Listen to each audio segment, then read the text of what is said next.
Assalamualaikum warahmatullahi wabarakatuh. Wa bihi nasta'in ala umuri dunya waddin wa ala alihi wa sahbihi wa man tabi'ahum bi ihsanin ila yaumiddin, amma ba'd. Alhamdulillah, pertamanya dan selamanya marilah sama-sama kita merafakkan kesyukuran kepada Allah Subhanahu wa taala kerana pada petang ni kita dipertemukan lagi oleh Allah Subhanahu wa taala dalam rangka kita nak mempelajari satu hari satu huruf berkaitan dengan huruf hijaiyah yang kita duduk baca, yang kita duduk tengok setiap hari dalam Al-Quranul Karim. Dan tak lain dan tak bukan tujuan daripada kita belajar ni adalah untuk kita liyalfudhu bi afsahil lughat, untuk kita menyebut huruf tersebut dengan sebutan yang paling fasih. Okey, tuan-tuan dan perempuan yang dirahmati Allah Subhanahu wa taala sekalian, sebelum kita pergi lebih jauh, saya nak tahu adakah suara saya, gambar saya clear ataupun tidak. Minta tolong komen dulu. Yang kedua, saya minta jasa baik tuan-tuan untuk tolong saya klik button share untuk kita ajak sahabat kita di luar sana untuk sama-sama belajar, untuk sama-sama refresh balik apa yang telah kita pelajari. Mudah-mudahan kita semua mendapat pahala, kita semua mendapat rahmat daripada Allah Subhanahu wa taala. Okey. Ahlan Mandan, saya Ija, saya Rohayati, Ustazah Jai, Ustaz Arifin, Abang Zam pun ada, Haji Zam ada, Ustaz Wan Abu Bakar pun ada. Ahlan. Okey.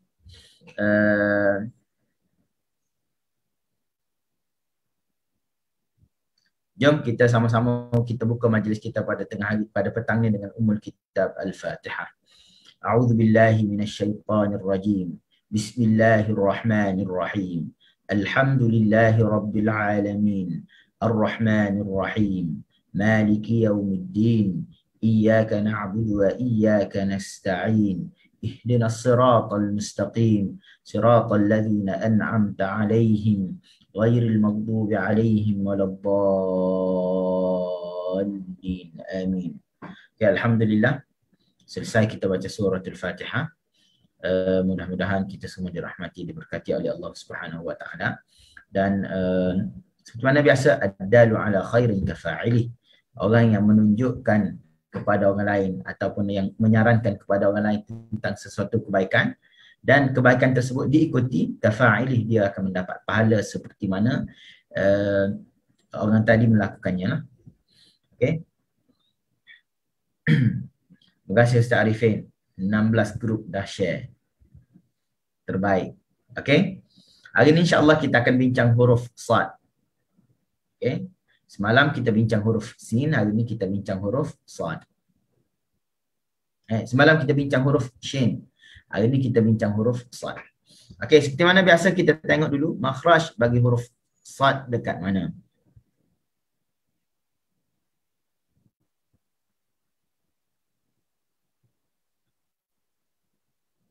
Okey.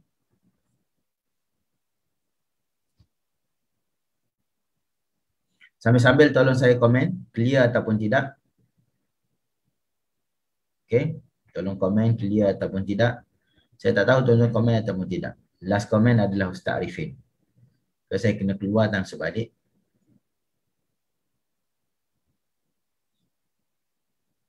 Oh.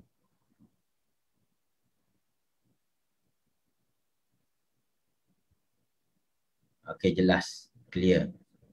Okey, alhamdulillah. Okey, clear. Okey, ni makhraj bagi huruf Sad. Okey, rumahnya adalah hujung lidah. Hujung lidah dengan dia berhampiran dengan gusi bawah. Okey, berhampiran dengan gusi bawah. Ni makhraj dia. Okey, tempat keluar dia. As, sa, sa, as, sa. Okey.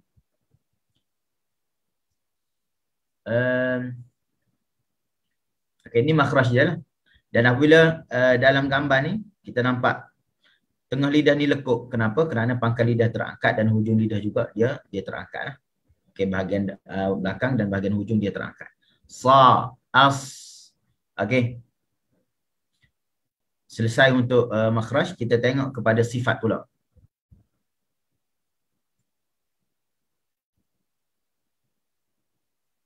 Okey, kita tengok kepada sifat pula.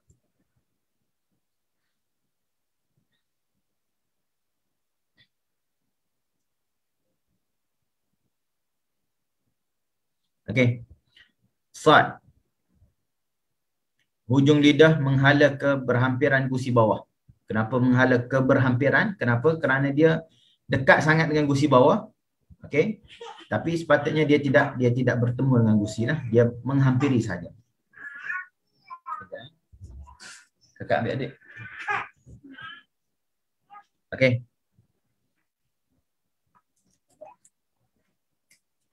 Okey, ini makhraj dia. Hujung lidah menghala ke berhampiran gusi bawah. Sifat utamanya adalah isti'la. Okey, seperti mana biasa, kita kena ingat. Saya selalu ulang supaya tuan-tuan ingatlah. Sifat utama bagi huruf, kita kena tahu istifal ataupun isti'la. Istifal maksudnya pangkal lidah terletak, isti'la pangkal lidah terangkat. Yang menghasilkan isti'la ni akan menghasilkan huruf yang tebal. Okey, sa, pangkal lidah terangkat. Okey, ini isti'la berkaitan dengan pangkal lidah. Okey, tempat untuk menghasilkan huruf ni tebal ataupun nipis. Isti'la terangkat menghasilkan huruf yang tebal, istifal terletak menghasilkan huruf yang nipis. Okey. Seterusnya sifat itbaq. Itbaq ni dia berkaitan dengan hujung lidah. Hujung lidah terangkat semasa menyebut huruf sad. Dia menghala ke lelangit atau kena dengan lelangit. Ini maksud dia itbaq. Dia menghala ataupun kena. Sebab ada huruf yang kita sebut kena dengan lelangit, ada yang tidak kena. Seperti mana huruf dha tak kena dengan lelangit. Huruf sad tak kena. Huruf dad kena. Huruf ta kena. Okey, ini berkaitan dengan sifat itbaq, hujung lidah terangkat ataupun menghala ke lelangit. Okey, seterusnya bersifat dengan sifat safir. Okey, ada desiran yang keluar daripada hujung lidah dengan daripada hujung lidah dengan celahan gigi. Safir. Okey. Hams berkaitan dengan angin. Okey, ada angin semasa kita sebut huruf sad. As kita akan rasa angin semasa kita menyebut huruf sad. Okey, angin ni adalah suatu perkara yang kita rasa, kita tak dengar. Okey, angin adalah suatu benda yang kita rasa. Sa, kita akan rasa angin tu kena. Okey, rakhawah pula berkaitan dengan suara mengalir. Sa, as. Okey, ini suara. Ismat, sifat yang nak bagi tahu kita bahawa huruf ni susah keluar daripada makhrajnya. Itu sahaja. Dia tidak ada kaitan dengan pembuatan ataupun perbuatan lidah. Tidak ada. Okay, ada 6 sifat. Isti'la, itbaq, safir, hams, rakhawah dengan ismat. Okey. Selesai yang ni, kita tengok pula pembahagian sifat dia. Ada berapa sifat yang tebal, ada berapa sifat yang nipis yang ada pada huruf sad ni. Okey.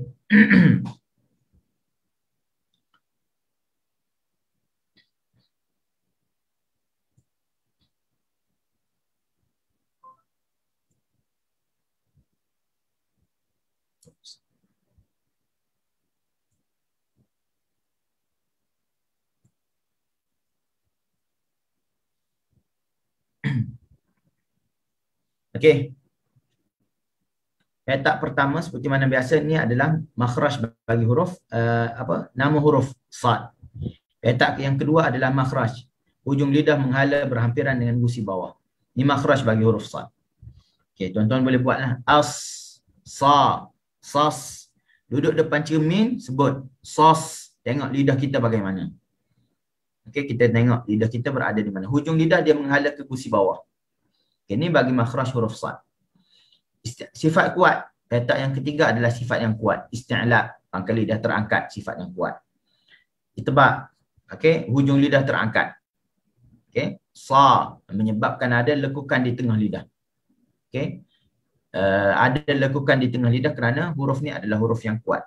Hujung lidah dan pangkal lidah kedua-duanya terangkat. Seterusnya safir. Okey. Safir ni adalah desiran yang keluar. Desiran ni adalah berkaitan dengan yang keluar ni, dia keluar dalam keadaan yang kuat. Okay, sebab kita kena beza antara sifat safir dengan sifat hams ataupun rakhawah. Kita ada setengah orang dia bunyi sebut safir, sebut hams. Tapi safir kita tak kedengaran. Yang safir ni maksud dia apa? Yang kita dengar tajam tu adalah safir. Okay, yang kita dengar tajam tu adalah safir. As.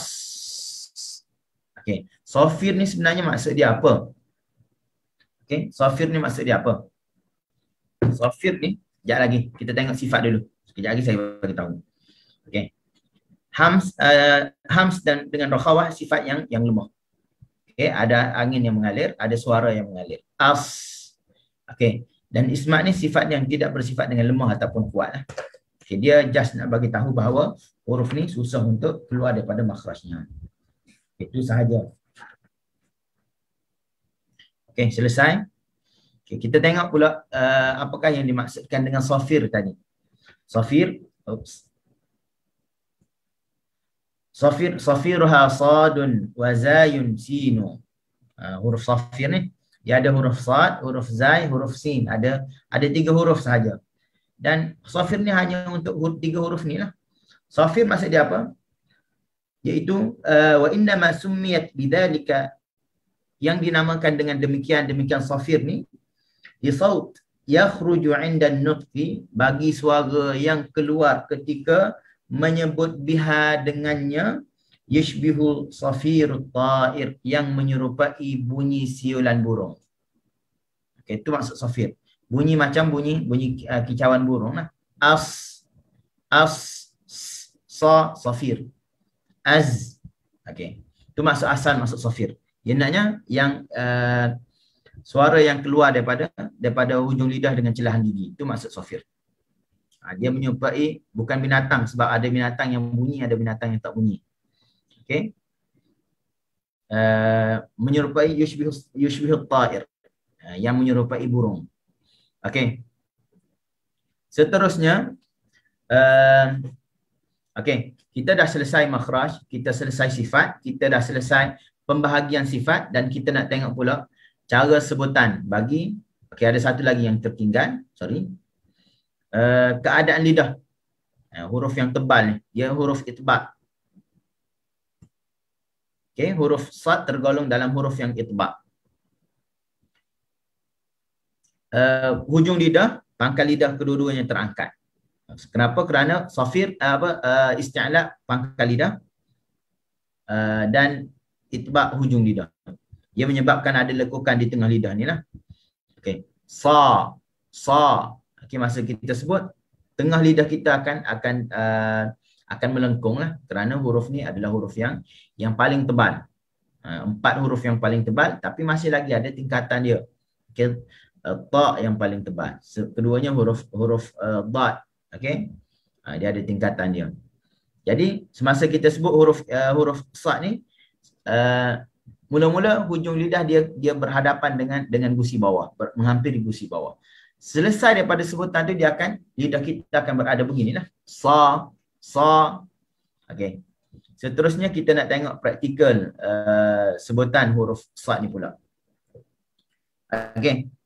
Seperti mana biasa, apabila kita nak sebut huruf sad ataupun mana-mana huruf yang berbaris, kita akan melalui 3 baris utama. Huruf baris atas fathah, kedua kasrah, yang ketiga dhammah. Okey. Fathah maksudnya kena buka mulut kita. Fathah syafatain, buka kedua mulut. Yang keduanya kasrah syafatain, kena sengih ataupun kena seringai. Yang ketiganya adalah dhammah syafatain, kena muncung. Sa, si, su. Dan huruf sad ni adalah huruf isti'la. Dan huruf isti'la bukaan mulutnya lebih luas berbanding dengan huruf istifal. Sa, kena buka luas. Sa, bukan so, bukan. Ataupun so, bukan. Okey, huruf yang berbaris atas kita buka, tak boleh muncung. Walaupun dia tebal, walaupun ada orang ajar nak sebut huruf tebal ni kena muncung. So, okey, tak boleh. Okey, muncung adalah untuk baris depan saja. Baris atas kita just buka. Dan bukaan bagi huruf yang tebal lebih luas. Okey, ni kaedah yang tuan-tuan kena ingat. Ada huruf 7, kha, sa, dha, ghin, ta, qaf dengan dha. 7 ni dia bukaannya lebih luas berbanding dengan huruf istifal. Istifal buka satu jari, contohnya huruf ba, satu jari. Huruf isti'la kita kena buka dengan 2 jari. Sa, minas salihin. Cuma jangan, tebal tu jangan kita sertakan dengan muncung. Jangan minas salihin, tak boleh. Okey, ada juga yang baca sira, nak baca sad bagi bawah. Kenapa muncung? Kerana tebal. Tak. Bukan, tebal tidak datang dengan muncung. Seperti mana saya sebut selalu, tebal datang kerana sifat isti'la yang ada pada huruf sad. Dan ketebalannya juga berbeza mengikut baris. Dan apabila kita sebut baris bawah, semua huruf tak kira huruf tebal ataupun huruf nipis akan terikat dengan kena sengih baris bawah. Baris depan semua kena muncul. Tebal atau nipis semua kena muncul. Baris atas semua kena buka, tebal ataupun nipis. Cuma bukaan tebal tu berbeza berdasarkan huruf yang tebal ataupun huruf yang nipis tu sendiri. Okey, baris atas kena buka sa luas. Sa as-salata okay. Minas salihin. Jangan baca minas salihin, tak boleh. Minas sa buka. Okay, jangan muncung. Ingat tu pesanan saya, jangan muncung. Bukaan penting, jangan muncung penting. Dua benda ni. Okay, bagi bawah sirata, si kita sengih dulu, ra baru kita buka. Sira, dan sengih ni kita tak perlu tarik. Sengih ni kita tak perlu ukur lah, luas banyak mana tak perlu. Buka saja, sengih saja. Sira. Okey, dan bagi bawah bagi depan su kena muncul. Su sa si su. Okey. Tu baris bagi huruf sad lah. Dan ada satu lagi sukun. Sukun ni dia kembali kepada asal dia. Contoh kita baca ihdinas, sukun ihdinas. Okey, sukun mulut macam ni lagi. Lepas tu bila kita buat si baru kita sengih. Ihdinas sira, nasi. Okey. Begitu juga dengan sirata. Si kena sengih lah. Okey, ini praktikal bagi sebutan untuk huruf sad. Okey. Ada persoalan yang nak ditanya? Okey. Ini pukul 3 saya kena berhenti sebab kejap lagi ada kelas.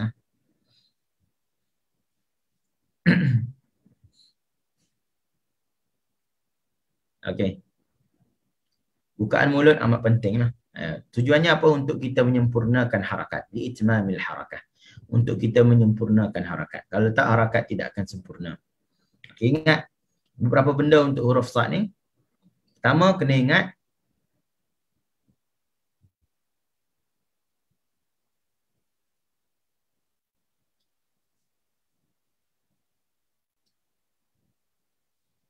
kejap lagi saya jawab pertanyaan Ustazah Herna.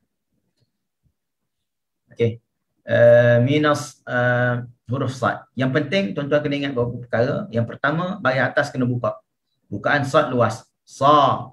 Okey, bagi bawah kena sengih. Si. Bagi depan kena muncul. Kita akan pakai di mana-mana huruf sad yang kita jumpa dalam Al-Quran.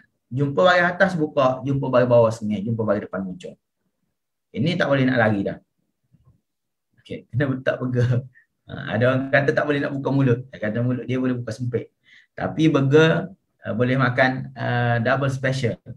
Okey, roti lagi, daging burger 2 kuping, telur lagi, sayur lagi, boleh makan elok-elok pun. Tapi nak baca tak boleh buka. Mengada. Okey. Seterusnya, adakah sifat ismat dan sifat tawassut dalam kategori yang sama, iaitu bersifat sederhana? Ada jumpa tak sifat tawassut ni diletakkan dalam pembahagian? Ada jumpa tak? Okey. Jawapannya, kalau kita kira sifat lazimah yang ada lawan ni ada 10. Kenapa tidak kira 11? Kenapa tidak dikira 11? Sedangkan di antara syiddah dengan rakhawah ada lagi satu sifat, namanya sifat yang namanya tawassut ataupun bainiyah.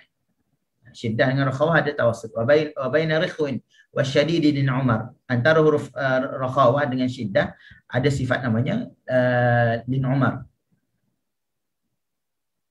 Pernah dengar? Pernah dengar kat mana tu? Dalam buku yang saya tulis ni pun saya tak letakkan sifat tawassul. Sebab kita ambil yang ya dalam kitab-kitab yang masyhur lah. Okey. Sebab kita tak nak berkhilaf dengan pandangan-pandangan yang lain.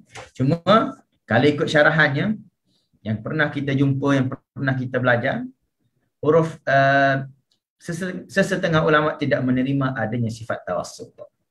Sesetengah ulama tidak pernah dia tidak meletakkan, saya baca komen itu tersasul. Dia tidak menerima adanya sifat tawassul. Yang ada hanya syiddah, hanya ada rakhawah. Okey.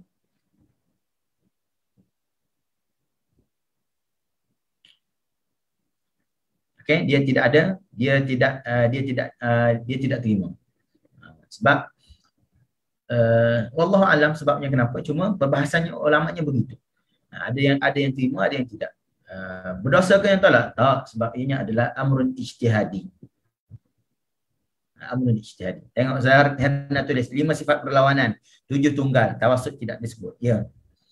Sebab ada ulama berkhilaf. Ada ulama berkhilaf, terima ataupun tidak. Sebab kalau kita nak bezakan satu persatu antara huruf tawassul dengan huruf rakhawah agak susah. Contohnya kita sebut huruf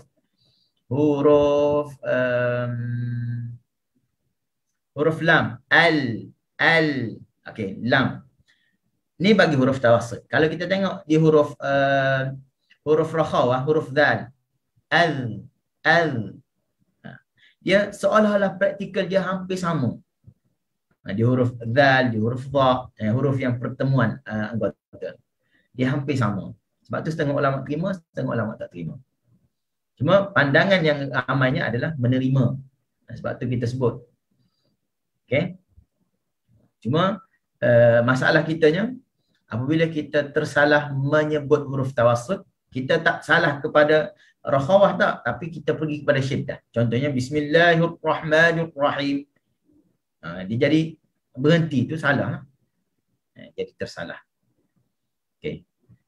Boleh jawapannya sebab ulama berkhilaf. Ada atau terima ataupun tidak sifat tawassul. Okey. Ada persoalan? Saya dah nak berhenti dah. Okay, kita bincang dalam masa 20 minit lebih sahaja ini. Cepat. Okey.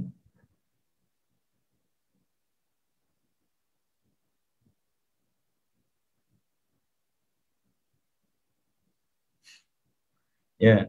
Kalau jawab dengan jawapan yang saya bagi tadi, ianya akan ni lah. Akan dapat lepas. Dapat lepas. Sebab ulama sendiri berkhilaf lah. Okey. Kalau tidak ada apa-apa, kita berhenti di sini. InsyaAllah kita bertemu esok. Esok kita akan bincang huruf Dad. Wadad istatil. Huruf Dad. Dad ada istitalah. Kita akan bincang pula. Tengok ada khilaf tak pasal huruf Dad ni. Nanti kita tengok esok insyaAllah. Aqul qawli hadha wa astaghfirullahal azim li wa lakum. Assalamualaikum warahmatullahi wabarakatuh.